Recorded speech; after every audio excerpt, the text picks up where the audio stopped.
We're continuing this spiritual journey through the Sermon on the Mount. Today we are moving ahead into Matthew chapter 6. Now keep in mind that there's far more in these passages than we can cover in 4 or 5 weeks. So we're not able to hit every single topic that you find in the Sermon on the Mount. There's simply too much material. For example, after Jesus talks about anger in chapter 5, he talks about adultery. He says, "You've heard that it was said, you shall not commit adultery, but I say to you, anyone who looks at a woman with lust has already committed adultery with her in his heart." Whoa. Lust leads to adultery. A quick observation about adultery. Adultery seems to happen most when couples quit making their relationship a priority. It happens when somebody feels neglected or ignored or taken for granted, and then they turn somewhere else to get that attention. And we could do an entire sermon or sermon series on that topic, but we're not going to do that this time. Now, after adultery, Jesus talks about divorce, the giving of alms, prayer. He gives us what we call the Lord's Prayer, the one that we pray every week. If you haven't been able to develop a prayer life for some reason, I would challenge you to pray the Lord's Prayer every day. And when you pray it, pay attention to the words that you're saying. Thy kingdom come, thy will be done on earth as it is in heaven. Give us this day our daily bread. Forgive us our trespasses as we forgive those who trespass against us. You see, if we just say these words, but we don't actually mean them, if they're just words that we spout off, but it's not on our heart, then it's pointless. These words need to matter. And prayer makes a difference in our lives. But we will never know that. We will never know that until we pray on a regular basis. Now today we are moving on to two topics in Matthew chapter 6 that are both very, very important. Money and worry. And they just happen to be related, and they just happen to fall back to back in the Sermon on the Mount. Let me ask you a question this morning. Why do you think Jesus talked about money and possessions so often? Why is it in the Sermon on the Mount? Why is it in so many of the parables? Why was this one of his favorite subjects? He wasn't trying to raise money for the church. He wasn't trying to raise money for a capital campaign. He wasn't trying to raise money for some other reason. So why did he talk about this subject so much? Why was it one of his go-to topics when it came to his teachings? Let me give you 3 quick answers to that question. The first is everybody has to deal with money. It's a universal reality. It doesn't matter if you have a lot or a little. We all have to deal with it on a regular basis, and Jesus knew that. Secondly, Jesus knew that money is the idol of choice for so many people. I've always been haunted by the words of Friedrich Nietzsche, a guy who lived in the second half of the 19th century. He was very hostile towards Christianity and towards morality, but once he said this, he predicted that for many in the Western world, money would replace God.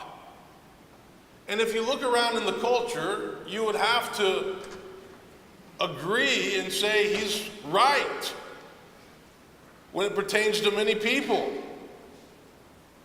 Third, Jesus knew that money and everything related to money would be the greatest source of worry and stress and tension in our lives. And he was right. And it's why I believe that we find this particular sequence of teachings in Matthew's gospel. Money, fear, and worry go hand in hand. Jesus says, "Do not store up for yourselves treasures on earth, where moth and rust consume, where thieves break in and steal. But store up for yourselves treasures in heaven, where moth and rust do not consume, and where thieves do not break in and steal." And then he says, a timeless truth, "For where your treasure is, there your heart will be also. Now think about how true that statement is. Heart follows treasure. Treasure doesn't always follow heart. Look at where you spend your money on a regular basis, and that will tell you what matters most in your life. Do you pay a mortgage? Your home matters. Do you pay a car note? Your car matters. Do you pay or save for your kids' education? What they are learning and that they are learning matters. You buy lots of new clothes? How you look matters. You go out to eat a lot? Having good meals matter. You give money to a political candidate? Politics matters. You give money to the church? Hopefully. The church and its ministries matter. Where your treasure is, there your heart will be also. It's possible to care about a lot of things but not support them with your money. But it's simply impossible to support things with your money and to not care about them, to not have your heart invested in them. And Jesus made this abundantly clear.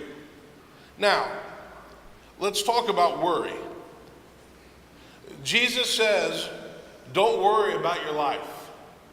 He says, can any of you, by worrying, add a single hour to your span of life?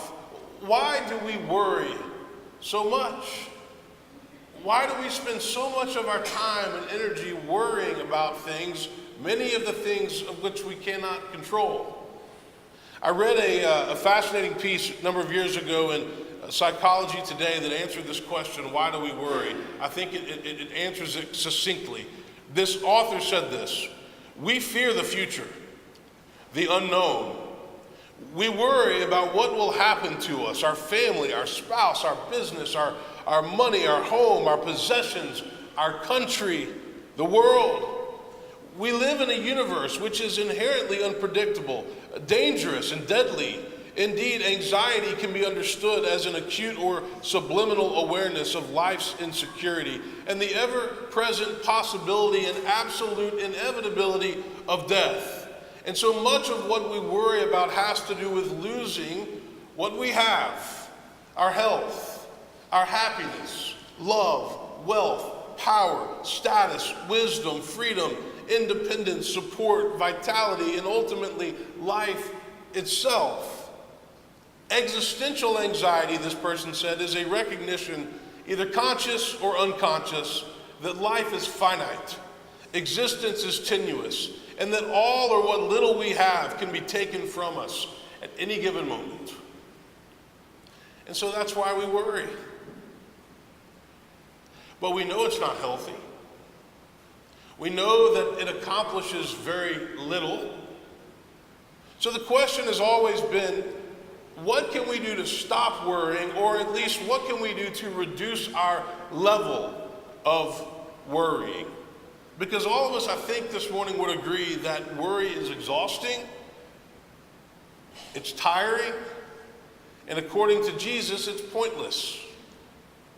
So I have 4 thoughts to give you this morning on how we can reduce the amount of worry in our lives. I'm not sure it's possible to eliminate it, but I think it is possible to reduce it, to take it down, to decrease it. The first answer to this question, how can we reduce our worry, is this: you've got to first know yourself. What does that mean? You must gain a basic understanding of the things that make you worry the most. Because usually we worry about the same things over and over again. Over the past few years, I have found the Enneagram to be an incredibly helpful tool in this process. And I'm going to tell you this morning that Wednesday night, we're starting another 3-week series on the Enneagram with Hunter Mobley. It's called A Christian Approach to the Enneagram. But just to give you a refresher, let me give you a quick snapshot of what the Enneagram is. It's a 9-point personality typing system. Everybody has one number, even though you can have wings, or you might say, yeah, I'm this number, but I'm also this number. Type 1 is called the perfectionist, ethical, dedicated, reliable. They're motivated by a desire to live the right way, to improve the world, avoid fault and blame. And the one's deadly sin is anger that often manifests itself in resentment. Type 2, the helper, warm, caring, and giving. They are motivated by a need to be loved and needed and to avoid acknowledging their own needs. 2s wrestle with pride. Type 3, the performer, success-oriented, image-conscious, and wired for productivity.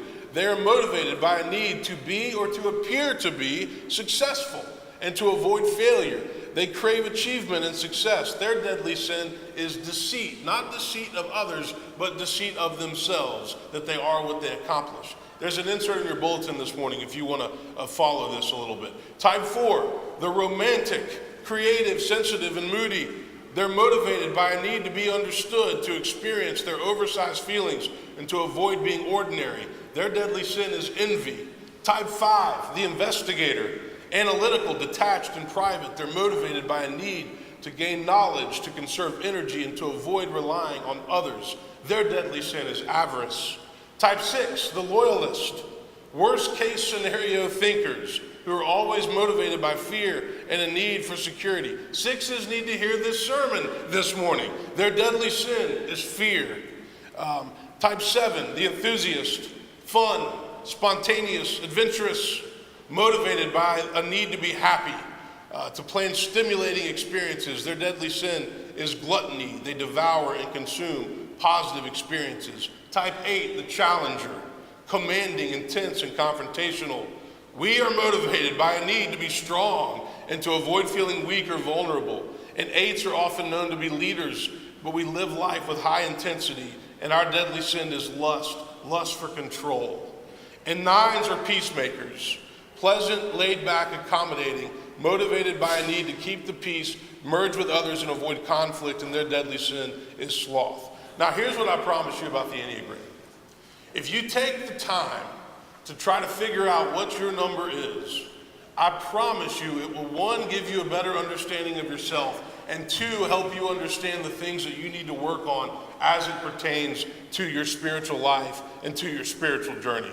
And that's what I've found in recent years. My second answer to the question this morning, after first you have to know yourself. How do we reduce our worry in life? We have to learn to be grateful. We have to learn to cultivate a spirit of gratitude and thanksgiving, not just in November, but all the time. One theologian once said there are 2 different types of people in life: those who are grateful and those who aren't. And those who are grateful are able to look around and count their blessings and identify their blessings. On Thursday, I went with a member and a friend of this church, Wilbur Sensing. He's here this morning. Went down to the Nashville Rescue Mission. Wilbur's been very involved down there, and we met with the director and with some of the folks, and I got a detailed, thorough tour of the Nashville Rescue Mission, which was, I've been there before a couple of times, but I've never been through that entire facility. And what's happening down there is amazing, because the homeless are being fed and housed, lives are being put back together, but it's impossible to go to a place like the Rescue Mission and to go on a tour like that and to not acknowledge the many blessings that you have in your own life. If we're ungrateful, we will never be satisfied, and we will always want more, more, more. And our culture is always telling us that we need more, more, more, that we deserve more, more, more. But gratitude reduces our anxiety, and it lowers our levels of fear. Gratitude is a mindset that is so important. And I promise you, if you can practice being grateful, then your worry and anxiety will decrease. Third, we must learn to differentiate between the things that we can control and the things that we can't control. And here's a hint. The list of things that you can't control is much longer than the things that you can control. Richard Rohr says as we get older, we tend to become control freaks. But here's the truth. There are lots of things that are out of our control. And so you know what really leads to worry? What leads to worry is when we try to control the things that are outside of our control. That'll drive us nuts. And we do it all the time. What does the serenity prayer say? If you've been to 12-step meetings or you're familiar with it, what does it say? It says, God grant me the serenity to accept the things that I cannot change, the courage to change the things that I can, and the wisdom to know the difference. And one of the ways that I think we give control over to God is through prayer. Somebody sent me a quote this week. It said, pray and let God do the worrying. That's pretty good, right? One of the greatest secrets of life is to surrender. Not to give up, not to stop trying, but to surrender certain things. Lastly, fourth response to this question, how can we reduce our worry in life, reduce our fear, is that we must trust God and live life one day at a time. What does Jesus say in the last verse of this passage, Matthew 6:34? He says, do not worry about tomorrow. Tomorrow will bring trouble of its own. Today's trouble is enough for today. Somebody said this week, they said, isn't that bad news? Tomorrow will bring trouble of its own? No, it's just reality. That every day will bring its challenges. But we can only take those challenges on one day at a time. So plan for tomorrow. Be prepared for tomorrow. But don't worry about tomorrow. Tomorrow might come and it might not. Today is all we have. And you know what the worst thing is about worry? It takes us out of the present. It ruins today. It keeps us preoccupied with the future. We can't focus on what we're doing because our mind is elsewhere. And unfortunately, this is the reality that is defining so many people's lives today. Distracted and preoccupied and scared and worried. Or as Henry Nouwen says, you have an address, but you're not home. I don't know about you, but I don't want to live like that. I don't want to live a life where I'm afraid all the time. I don't want to live a life where I can't be present for my wife and for my children because I'm always thinking about what I'm going to do next or what might go wrong. I don't want to live like that, and I know you don't either. But it takes focus and intentionality to be present and to live life one day at a time. We have a couple in this church that we've been praying for over the past few weeks. And a couple of weeks ago, they gave birth to a baby boy, but they knew that it was going to be an uphill battle for them, and their little boy didn't make it after he was born.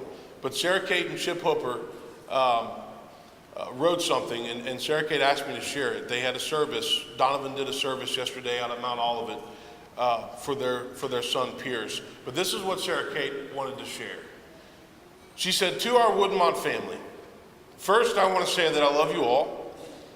Your prayers, your concern, your caring, and your thoughtful notes and your unwavering support for me and Chip has been tremendous during this most difficult time. Everyone has been asking what they can do to help. It was only after spending time with a friend today who asked me the same question that an answer hit me so clearly. It was a message, I think, from God, and he asked that I share it with you. The most helpful thing that you can do for us and to honor our precious Pierce is to share God's love with everyone you know. Become a better listener, a more intuitive friend, a more patient mother, father, sibling, co-worker. Stop when feeling frustrated and thank God for your joys. Take a moment to spread God's hope to others every day. Love more and more often, and open up when you feel like shutting down. Share your hurts with those close to you and allow them to carry you when you feel too broken to move. Always embrace the opportunity to help someone, even if it's someone you don't know. In the short time since we lost our son, we have been exposed to all of these deeply challenging yet beautiful life lessons. Loss will always be a part of us, but so will living. Thank you again for your numerous prayers and unconditional support. Your love for us as a church community has renewed hope, our hope, and it continues to shower us with blessings every day. We are truly humbled and inspired by you all. In Christ's love, Sarah Kate, Chip. Taking an incredibly difficult situation and letting it remind you and challenge others to live every day in the present, to live every day and to love the people who are in your life, because you simply don't know how long you might have them. Know yourself. Learn to be grateful. Differentiate between what you can and can't control, and live your life one day at a time, because all we have is today. At the end of the day, excessive worry does not accomplish anything. It ruins a lot of things, and it's a reminder that all of us need to have more faith and more trust in God. Amen.